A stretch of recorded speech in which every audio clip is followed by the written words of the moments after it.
दोस्तों नमस्कार। मैं हूँ दिलीप पाटिल और आपके सामने प्रस्तुत कविता गीतकार मर गया डॉक्टर रामधारी सिंह दिनकर जी की कविता, उसको लेकर हम चर्चा करने वाले हैं। उस कविता का भाव एवं विचार सौंदर्य आपके सामने रखने से पूर्व दिनकर जी क्या थे, दिनकर जी ने किस प्रकार का राष्ट्रीय चेतना भरा काव्य का सृजन हिंदी साहित्य में किया हुआ है, उसकी चर्चा हम करेंगे। दोस्तों, राष्ट्र कवि रामधारी सिंह दिनकर ने सिर्फ वीर रस के काव्य को एक नई ऊंचाई दी, बल्कि अपनी रचनाओं के माध्यम से राष्ट्रीय चेतना का भी सृजन किया। दिनकर जी का हिंदी साहित्य की समृद्धि में बहुत बड़ा योगदान है। उनकी कविताएं गीत लोगों में ऊर्जा का संचार करते हैं। ओजपूर्ण शैली में राष्ट्रीय चेतना के गीत लोगों में उत्साह का संचार करते हैं और उन्होंने खासकर दिनकर जी ने ज़्यादा से ज़्यादा अधिक से अधिक हिंदी साहित्य में जो रचनाएं लिखी वो राष्ट्र प्रेम, राष्ट्र आस्था और राष्ट्रीयता उसमें भरी हुई है उन्होंने। और ये जो कविता है यहाँ पर गीतकार मर गया, इस कविता के माध्यम से दिनकर जी ने गीतकार का महत्व को प्रतिपादित करते हुए कवि कहते हैं, जब गीतकार मर गया चांद रोने आया, चांदनी मचलने लगी कफन बन जाने को, मलया नील ने शव को कंधों पर उठा लिया, वन ने भेजे चंदन श्रीखंड जलाने को।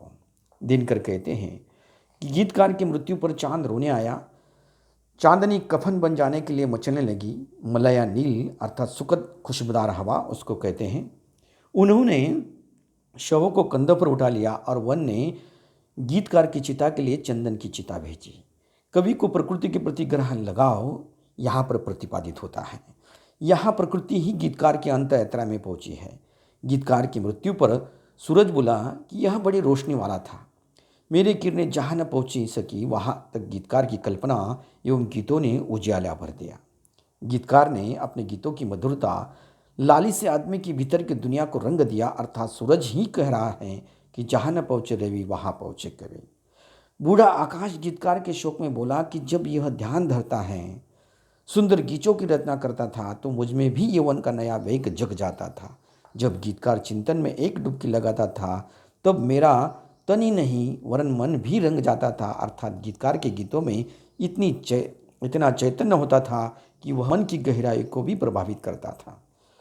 तब दिनकर जी यहाँ पर पुनः कहते हैं कि बोला बूढ़ा आकाश ध्यान जब यह धरता, मुझ में यौवन का नया वेग जग जाता था, इसके चिंतन में डुबकी एक लगाते ही तब कौन कहें मन भी मेरा रंग जाता था। गीतकार की मृत्यु पर देवों ने कहा कि इसके मन को बड़ा सुख था गहराई में डूबने और उतरने में, अर्थात गीतकार के गीत मन की गहराई से जन्म लेते थे और इसलिए मन को बड़ा सुख देते थे। माया ने भी गीतकार की मृत्यु पर अपनी प्रतिक्रिया दी कि मैं भी इनके गीतों में इतनी तन्मय होती थी कि कई बार गीतकार को गोपन भेद नहीं बतला पाती थी, मैं अपने आप को ही भूल जाती थी। देवों को और माया का गीतकार की मृत्यु पर गीतकार की प्रतिभा एवं महत्व को प्रतिपादित करना कवि की रचनात्मकता को सलाम है। दोस्तों, आगे चलकर कवि कहता है, देवों ने कहा बड़ा सुख था इसके मन को, गहराई में डूबने और उतरने में। माया बोली मैं कई बार थी भूल गई अपने को, गोपन भेद इसे बतला में। योगी जो संसार के माया मोह के बंधन से दूर जाता है, किंतु गीतकार के गीतों में जो सौंदर्य है, मधुरता है, वह योगी को भी प्रभावित करती है। योगी कहता है कि गीतकार के गीत माया मोह के जाल बिछाते थे और मैं उनसे दूर भागने की कोशिश करता था। जब जब यह पकड़ लेता और हंसने लगता, मैं कवि को धोखा देकर अपना रूप बदलता था। अर्थात गीतकार इतनी प्रतिभा संपन्न होता है और उसके गीतों में इतना सौंदर्य, मोह एवं आकर्षण होता है कि उससे योगी की तपश्चर्या भी डगमगाने लगती है। गीतकार की मृत्यु पर नारियां भी रोने लगी। तब यहाँ पर दिनकर जी कहते हैं, नारियां बिलकने लगी बांसुर के भीतर, जादू था कोई अदा बड़ी मतवाली थी, गर्जन में भी थी नमी आग से भरे हुए, गीतों में भी कुछ चीज़ें रुलाने वाली थी। नारियां बिलकते हुए कहने लगी कि गीतकार की बांसुरी के भीतर कोई जादू था, कोई बड़ा मतवाली अदा थी, अर्थात उसके गीतों में जादू था, मतवाली अदा थी, उसके गर्जन और आक्रोश में भी नमी थी और आग से भरे हुए गीतों में भी कुछ चीज़ें रुलाने वाले थी। नारियां कहती हैं, कवि जैसे चिंतन में डूबा हुआ भोला भाला सरल बालक था, कोई दिव्य अवतारी पुरुष था। तुम कहते हो कि मर्द था, पर हमें तो लगता है कि उस मर्द के मन के भीतर कोई बड़ा कलाकार था जो हमसे भी बढ़कर कोमल मन का था, अर्थात कवि का हृदय नारी से भी कोमल होता है। यहाँ पर दिनकर जी प्रतिपादित करते हैं। वे कहते हैं, चिंतन में डूबा हुआ सरल भोला भाला बालक था, कोई पुरुष दिव्य अवतारी था। तुम तो कहते हो मर्द, मगर मन के भीतर यह कलावंत हमसे भी बढ़कर नारी था। रामधारी सिंह दिनकर का जीवन बहुत ही संघर्षमय रहा है। उनके पिता एक साधारण किसान थे। जब वे 2 वर्ष के थे तभी उनके पिता का देहावसान हो गया। उनकी आर्थिक स्थिति बहुत खराब थी। कभी चाहे कोई भी उसकी अभिव्यक्ति कितनी भी सुखद मधुर हो, किंतु उनके मन के भीतर की अपनी वेदना पीड़ा तो उजागर होती ही है। उसे कोई नहीं जानता, इसलिए नारियां कहती हैं, चुपचाप जिंदगी भर इसने जो जुल्म सहे, उतना नारी भी कहाँ मौन हो सकती है। आंखों से आंसू मन के भेद जता जाते हैं, कुछ सोच समझ जिह्वा चाहे चुप रहती है। नारी को बेहद सहनशील माना जाता है। सदियों से वह चुपचाप जुल्म सहती रही है, किंतु उसकी संवेदना भी कभी कभी आंसू बनकर उस पर हुए जुल्म को बयां कर देती हैं।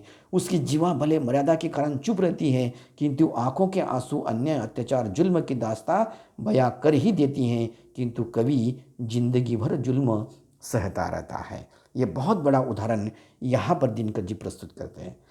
पर इसे नहीं रोने का भी अवकाश मिला। सारा जीवन कट गया आग सुलगाने में, आखिर वह भी सो गया जिंदगी ने जिसको था लगा रखा सातों को छेड़ जगाने में। कवि को अपनी व्यक्तिगत संवेदनाओं, पीड़ा, दर्द को अभिव्यक्त करने का अवकाश ही नहीं मिला। उसका सारा जीवन लोगों के मन के भीतर आग सुलगाने यानी जगाने में ही चला गया। कवि दिनकर एवं तत्कालीन कवियों ने देश की आज़ादी के लिए लोगों में राष्ट्रीय चेतना जागृत करने का काम किया, लोगों का चेतित करने का काम किया। कवि अपनी कविताओं एवं गीतों के माध्यम से लोगों में क्रांति की ज्वाला सुलगाने का कार्य कर रहे थे। कवि कहते हैं कि जो सोते हुए लोगों को छेड़ने का, जगाने का कार्य कर रहा था, वही मर गया। जाओ कवि जाओ, मिला तुम्हें जो कुछ हमसे, दानी को उसके सिवा नहीं कुछ मिलता। चुन चुन कर तोड़ते वही टहनी केवल, जिस पर कोई अपुरुष कुसुम आ खिलता है। दिनकर गीतकार की मौत पर कहते हैं कि हे कवि, तुम्हें अलविदा। तुम्हें हमसे जो कुछ मिलना था मिल गया। दानी को इसके सिवा कुछ नहीं मिलता है। लोग टहनी से केवल चुन चुन कर ही फूलों को तोड़ते हैं। विष को प्याले को भला और क्या मोल हो सकता है। प्रेमी तो केवल मधुर प्रीत ही देता है।